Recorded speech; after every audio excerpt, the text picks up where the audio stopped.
বাংলাদেশে ওপার একটা দেশ, সে দেশে দীপু দাসকে মারা হলো, আগুন জ্বালিয়ে পুড়িয়ে দেওয়া হলো। এটা ইসলাম পছন্দ করে না, ইসলাম অন্যায়কে প্রশ্রয় দেয় না। কেউ যদি অন্যায় করে তাকে প্রশাসনের হাতে তুলে দাও, তাকে তার আদালতে তুলে দাও, তাকে তার সঠিক বিচারের জায়গায় পৌঁছে দাও। যারা আপনার পুড়িয়ে দিয়ে মেরে দিয়েছে দীপু দাসকে, এটা অন্যায়, এটা গুরুতর অন্যায়, এটা বড় খারাপ। এটা ইসলাম কিন্তু মেনে নেয় না, এটা ইসলাম কখনো প্রশ্রয় দেয় না, এখানে ইসলাম কখনো আশ্রয় দেয় না। ইসলাম কোনোদিন বলে না, কোনোদিন বলে নাই কাউকে হত্যা করে আগুন লাগিয়ে পুড়িয়ে দাও, এটা কেউ বলে না, ইসলাম বলে না। কিন্তু যারা পুড়িয়েছে মেরেছে এটা অন্যায় করেছে না করে নিজেরা বলুন, খারাপ করেছে না করে নিজেরা বলুন, এটা অন্যায়, এটা গুরুতর অন্যায় করেছে। কিন্তু আমার দেশে যে 38 জন মুসলমানকে বিনি অন্যায়, বিনি কারণে, বিনি অত্যাচারে গতকালকে আমার দেশের মুর্শিদাবাদ জুয়েল রানা বলে নাম, জঙ্গিপুরে উড়িষ্যায় কাজে ছিল, তাকে পিটিয়ে হত্যা করেছে, করেছে না করেনি? আফরাজুলকে, মালদার আফরাজুলকে রাজস্থানে আগুন দিয়ে জ্বালিয়ে পুড়িয়ে দেওয়া হলো। তাদের কোনো বিচার নাই। আমার দেশের কিছু বেয়াদব মায়ের চেয়ে মাসের দরদ বেশি বলে, নিজের দেশের মোহব্বত নাই, অন্য দেশের মোহব্বত নিয়ে তারা পাগলা। কি বুঝেন আপনারা বলেন, ঠিক না ভাই? আজকে আমি আপনাদেরকে বলি, আজকে তোমরা মুসলমানদেরকে দেখতে পারো না, আজকে তোমরা মন্দির করবা, করলে কোনো ব্যাপার না, আর মুসলমান মসজিদ করলে তোমাদের চুলকে। কি বুঝেন আপনারা বলেন, ঠিক না ভাই? আজকে বলেন তো মসজিদ তৈরি হয়েছে কোথা? ও আল্লাহ, এই মসজিদ তৈরি করতে চুলকেনি শেষ নাই গো। কাউরি দেখছি তাই, কাউরি দেখছি একজিমা, কাউরি দেখছি চুলকেনি, কাউরি দেখছি বাবজিকে বলে ওই ওই অ্যালার্জি, কেউ দেখছি চুলকাতে চুলকাতে কাপড় মাথায় বাঁধছে, নিজ টলপল করছে। মুসলমানরা মসজিদ করবে, মাদ্রাসা করবে, মক্তব করবে, মারকাজ করবে, ওটা তাদের নিজের সম্পদ, নিজের টাকা দিয়ে বানাবে। কি বলছেন আপনারা বলুন, ঠিক না ভাই? আপনারা এই যে এই গাকুন্দার এই যে বড় মসজিদ করেছেন, কোনদিন রোডের উপর জিজ্ঞেস করেছেন কোন হিন্দু ভাইকে আমরা মসজিদে ছাদ করতে পারেন 2 কুইন্টাল লড় দাও, বলেছেন আপনারা? তাহলে যে জাতি অন্য জাতির কাছে হাত পেতে মসজিদ বানায় না, সে জাতি মসজিদ তৈরি করলে তো তোমার চুলকেনি কেন? তোমার চুলকেনি কেন? এ দেশটা তোমার বাবার দেশ নয়, যে কেউ তো মসজিদ বানাতে পারে। তোমরা আমাদের বাবরি মসজিদ ভেঙে দিলে, বাবরি মসজিদ ভেঙে দিয়ে সুপ্রিম কোর্টে আমরা 4 বার জিতলাম, তারপরেও আমরা বুকে ক্ষত বিক্ষত রেখে আমরা মেনে নিয়েছি মাথা পেতে। এখন আমাদেরকে আমাদের জমি কেড়ে নিয়ে আমাদেরকে ভিক্ষা দিচ্ছ 3 একর জমি। বাবরি মসজিদ আমরা কোথায় করব আর না করব এটা তোমাকে বলতে হবে। তুমি কে? হরিদাস পাল? তোমাকে আমাকে বলতে হবে আমি বাবরি করব কি করব না।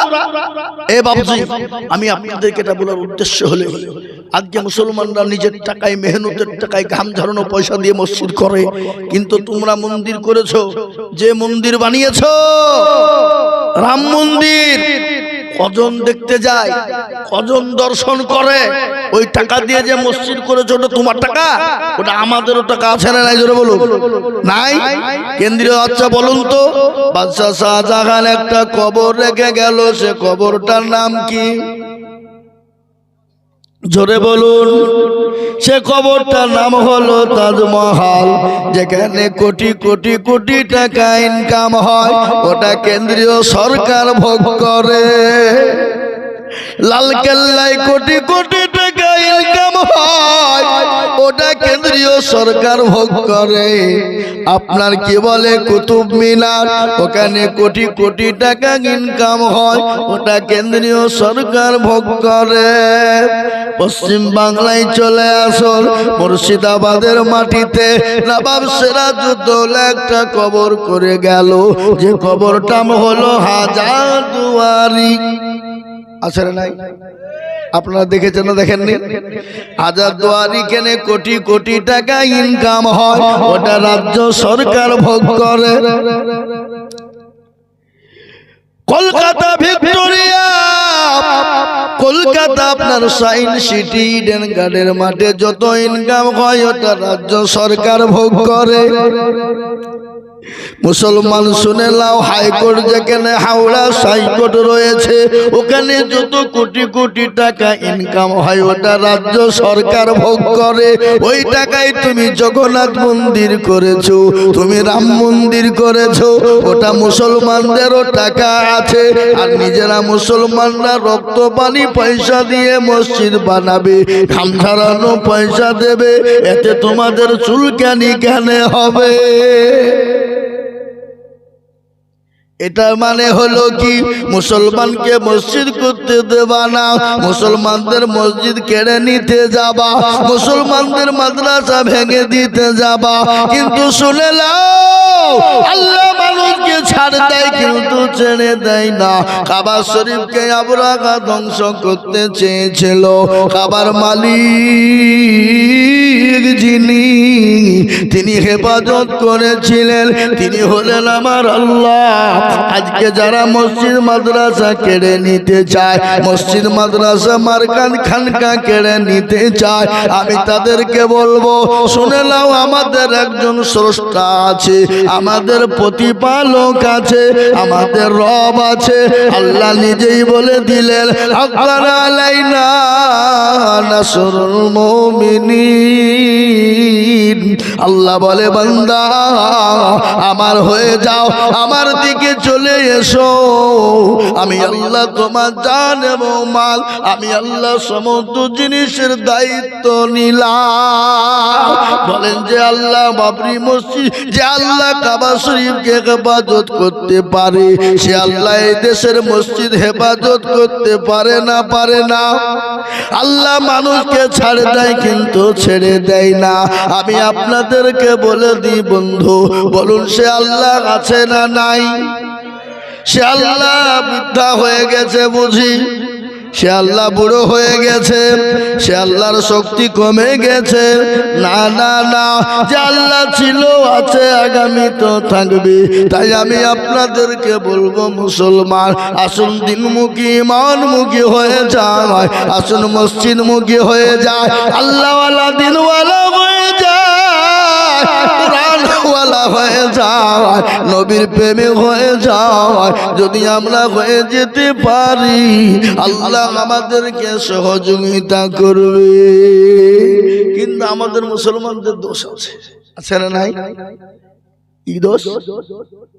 আজকে মসজিদে নামাজে আজান হয়, হাইয়া আলাস সালাহ বলে, আমরা পারলাম না, ইমাম আর মুয়াজ্জিন তোরা দুজনেই চালা। বেলা রাত্রি 12টা 1টা 2টো পর্যন্ত জাগে, ফজরের আজান দেয়, আসসালাতু খায়রুম মিনান নাওম। আর আমরা কি করি? নামাজ বাদ দিয়ে ঘুমাই। মসজিদে যখন ফজরের আজান হয়ে যায়, উপরের মাঝ বলে আমি আর ঘুমাবো না, জঙ্গলের পশু পাখি বলে ঘুমাবো না, গরু ছাগল ভেড়া উট দুম্বা বলে আমি আর ঘুমাবো না। আর মুসলমান বেলা 10টা না হলে বিছান ছাড়ে না, ফজরের নামাজ কিন্তু পড়ে না। আছে না নাই? জোরে বলুন। এ মুসলমান কি আল্লাহর কাছে জবাব দিবা? তাই তো কবি বলে, কেমন করে ঘুমাও তুমি ফজর করে কাজা, এমন তো হতে পারে জোহরে জানাজা। হতে পারে না? এই জোরে বলুন না। আপনাদের কাকুনদের লোক মরে না নাকি? আজ মরে গেছে, কালকেও একটা, আজকে একটা, তার মানে কালেও মনে হয় যাবে নাকি? 3টে হইতে পারে না, হবার কিছু নাই, না হবার কোনো গ্যারেন্টি নেই। এখানে যারা আমরা বসে আছি, কার টিকিট হবে কেউ জানে? কেউ জানে? তাহলে শোনাব, আপনার খালি বসে থাকবেন না পালাবেন? হ্যাঁ থাকবেন। আমি এক জায়গা থেকে 2 ঘন্টা বুকিয়েছি, আবার এখানে এসে বকছে, একটু বসেন ইনশাআল্লাহ থাকেন। তাই আজকে ফজর কাজা করে ঘুমিয়ে বিছানায় ছাড়ি না। কেমন করে ঘুমাও তুমি ফজর করে কাজা, এমন তো হতে পারে জোহরে জানাজা মানুষ, এমন তো হতে পারে জোহরে জানাজা। মুসলিম হয় না জন্ম নিলে মুসলমানের ঘরে, কাফের মুমিন ফারুক হয় সালাতের পরে মানুষ, কাফের মুমিন ফারুক হয় নামাজের পরে। এ জীবনে নামাজ কবু করিও না কাজা, এমন তো হতে পারে জোহরে জানাজা মানুষ, এমন তো হতে পারে জোহরে জানাজা। আজকে মুসলমান নামাজ পড়ে না, আজকে মুসলমান আপনি হিসাব করে দেখুন 98% মুসলমান নামাজ পড়ে না। কত পার্সেন্ট? 98% মুসলমান নামাজ পড়ে। আপনি হিসাব করে নেন ক পার্সেন্ট পড়ে? 2%। এই 2% যারা নামাজ পড়ে, আপনারা কি মনে করেন যে 2% লোকের নামাজ হয়? হয়ে যায় না, কোন রকম 1% লোকের নামাজ হয় আর 1% লোকের নামাজ হয়। যদি বলে হুজুর আপনি কি করে বুঝলেন? আমি কি করে বুঝলাম? মুরব্বী দাড়ি পেকে গেছে, চুল পেকে গেছে, চোখে নরম, 15 বছর ধরে নামাজ পড়ে আত্মাহিয়াত জানে না,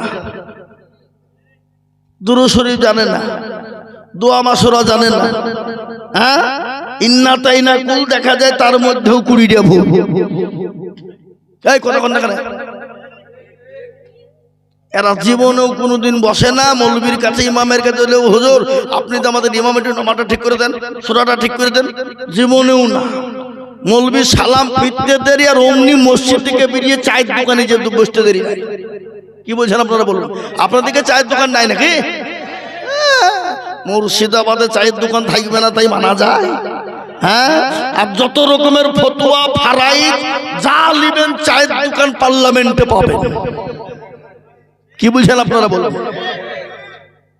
কারবো ভালো আর কারবো ভালো লাগে, কারবো বেরিয়ে গেল, কারবো প্রেম করছে, কারবো পরকীয়া করছে, সব পাবেন।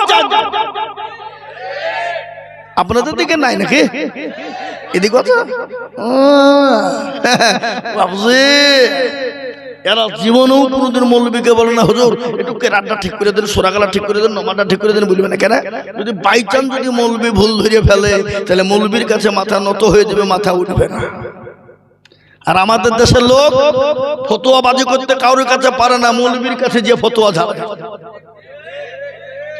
আবার আমাদের দেশের মসজিদের সেক্রেটারি কারা, সভাপতি কারা, ক্যাশিয়ার কারা, মসজিদের দরজা চিনে না যারা, সপ্তাহে একদিন যায়। কতক্ষণ সপ্তাহে একদিন যায় মুরলি করার জন্য। ওই মুরলি করে টাকা পয়সা জন্য গরিলি পূজা বাড়ি, হ্যাঁ এক সপ্তাহ। আবার আমাদের মুর্শিদাবাদী আছে মসজিদের সেক্রেটারি, মসজিদের টাকা দিয়ে লটারি কাটে। হ্যাঁ লটারি কেটে টেরে গুঁজেছে, টেরে আঁকা বিক্রি দাঁড়িয়ে গেছে, রুকুতে গেছে, উঠতে যে নুঙ্গি বাজে নুঙ্গিও খুলে গেছে, লটারিও খুলে গেছে, নুঙ্গি খুলে পড়ে গেছে, নুঙ্গি তোলা বাদ দিয়ে লটারি দিচ্ছে, বলে ইজ্জত চলে যায়, বেজ্জতি হওয়া যাবে। কি বললেন? এই তো আমাদের সমাজ। কাকে বলবেন আপনি? তানহামা দাগে দাগে শোধ বম্বা খুঁজা খুঁজা নেহাম, সারা অঙ্গে ব্যথা, কোথায় ওষুধ লাগাবো জায়গা খুঁজে পেছিনি আমরা। মনে যদি পছন্দ ধরে খুঁজে কিরে পাওয়া যায়, আর মলম দিব কোন জায়গায়? আমাদের মনের ভিতর পচে গেছে। আজকে আমাদের মসজিদ গুলানের ইমাম সাহেবদের মান সম্মান নাই বা? ইমামের বেতন 5000। কি ইমাম নামাজ পড়ে আলহামদুলিল্লাহ রাব্বিল আলামিন রহমানির রহিম, আল্লাহ মাস্ত শেষ 5,000 টাকায় আল্লাহ কি করব? ছেলের স্কুলের ফিস দিব না প্রাইভেটে দিব, ছেলের ওষুধ কিনবো না বই কিনবো, বিবির ছায়া কিনবো না ব্লাউজ কিনবো। গায়রিল মাগদুবি আলাইহিম ওয়ালাদ-দাল্লিন। ফেরেশতা বলছে কি নামাজ রে? বলছে ইমামকে পিটবো, মুসল্লিকেও ফাটাবো। শেখবো আই, দেখবি আই ইমামের বেতন। সেক্রেটারি মসজিদের বলছে হুজুর একটু দোয়া করে। আমরা কিসের দোয়া? বলে আমার বেটা যেন চাকরি পায়। মৌলভী বলছে রব্বানা জালামনা, আল্লাহ সেক্রেটারির বেটা জানে চাকরি পায়, আর চাকরি পাওয়ার পরে বেতনটা জানে আমার সমান হয়। মৌলভী সেক্রেটারি বলছে কি দোয়া হলো? বলে কেন? আমার যদি 5,000 টাকায় চলে বন্ধু, তো তোমার চলবে না কেন? হে মৌলভীর বেলায় 5,000 আর তোমার বেলায় 50,000। পৃথিবীর জমিনে শুনেলেন শ্রেষ্ঠ ব্যক্তি কারা? নবীজি বললেন খায়রুকুম মান তাআল্লামাল কুরআন ওয়া আল্লামা। যারা কোরআন শিখে অপরকে শিক্ষা দেয় তারা হলো পৃথিবীর সর্বশ্রেষ্ঠ ব্যক্তি। কিন্তু বেতন 5,000। আর স্কুলে যারা পড়ায় মাস্টাররা মিথ্যে কথা শেখায়। কি বুঝছেন আপনারা? বলো, শেখায় না? হাট্টি মাটিম টিম তারা মারতে পারে ডিম, তাদের খাড়া দুটো সিং। পাকা মিছে কথা মাস্টাররা পড়ায়। কি বুঝছেন আপনারা? ওই পাখির কোন খাড়া দুটো সিং হয়? হ্যাঁ, পড়াচ্ছে 50,000 টাকা বেতন, এক তারিখে ঢুকিয়ে দিচ্ছে। আর খায়রুকুম মান তাআল্লামাল কুরআন ওয়া আল্লামা, শ্রেষ্ঠ ব্যক্তি যে শিখছে এবং শেখাচ্ছে তার বেতন 5,000 টাকা, 3 মাস বাকি। মৌলভী চাইতে গেলে বলছে মৌলভীর লোভ কত রে, এই হারাম খো, তোকে কে সেক্রেটারি হতে বলেছে? হ্যাঁ, তোর সংসারে খরচ হচ্ছে এত টাকা, আর মৌলভী বাঁধা নাকি? ওর ছেলে পিলে নাই, ওর বউ নাই, ওর বেলায় 5,000 আর তোর বেলায় 50,000।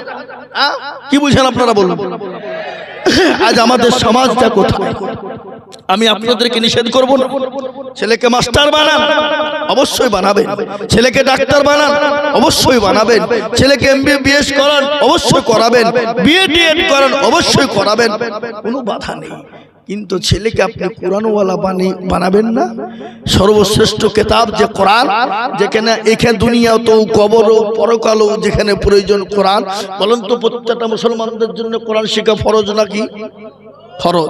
কিন্তু আপনারা বুকে হাত দিয়ে বলুন, কাকুনদার লোক বলেন ফুটে নিয়ে মারালে হবে না, ফুটে নিয়ে মারালে হবে না, ফতোয়া জারি করলে হবে না।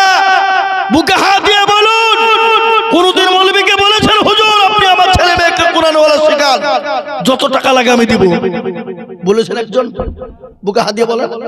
কিন্তু বেটাকে বলেছেন যে বেটা প্রাইভেট পড়, মাস্টারকে বলছে স্যার আমার ছেলেকে ইংলিশম্যান বানান, যত টাকা লাগে দিব। ছেলেকে বাংলা শেখান, ভালো শিক্ষিত করে নাম্বার তোলাই চাই, যত টাকা নেব দিব বলেছি। কিন্তু যেটা সর্বশ্রেষ্ঠ ব্যক্তি কোরআন শিখালো, কোরআন শেখার জন্য আমরা একবার জিজ্ঞাসা করেছি মৌলভীকে যে হুজুর আপনার সংসারটা কেমন চলছে? হুজুর বাড়ির খবর ভালো? হুজুর 5,000 টাকা নেন, 2,000 নেন, 1,000 টাকা নেন?